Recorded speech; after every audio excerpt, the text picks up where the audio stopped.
Hi friend, কেমন আছো তোমরা? তো দেখো, আমি পুপাই সোনাকে দিনে দুবার ভাত দিই।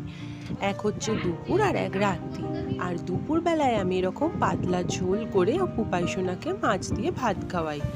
আর রাত্রির দিকে ভাত খাওয়ানোর সময় ওকে ডাল দিয়ে ভাত খাওয়াই। কারণ শরীরে শুধু ডাল তো নয়, নানান রকম সবজিরও প্রয়োজন আছে।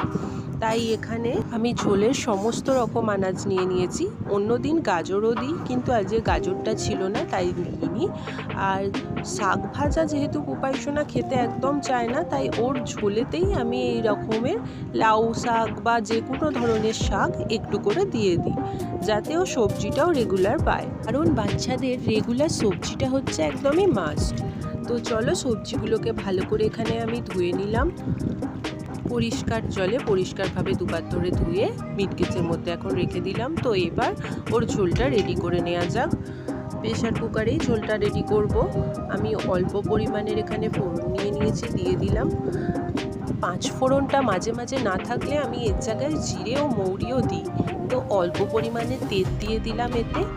ওকে খুব অল্প পরিমাণেরই আমি ঝোলেতে তেল দিই, বেশি তেল একদমই দিই না। তারপর সবজিগুলো দিয়ে একটু ভালো করে নাড়াচাড়া করে নিই, যাতে সবজি থেকে একটা হালচে গন্ধ না ছাড়ে। তার জন্য একটু অল্প পরিমাণে তেল দিয়ে নাড়াচাড়াটা ভালো করে করে নিই। শাকটা বাদে বাকি সব সবজি আমি দিয়ে দিচ্ছি এখানে। শাকটা একটু পরে দেবো। তো সবজিগুলো ভালো করে নাড়াচাড়া করে নেওয়ার পর পরিমাণ মতো জল দিয়ে দিলাম এখানে আমি। জল দেওয়ার কিছুক্ষণ পর এতে আমি পরিমাণ মতো লবণ দিয়ে দিলাম। তারপর শাকটা তুলে দিলাম।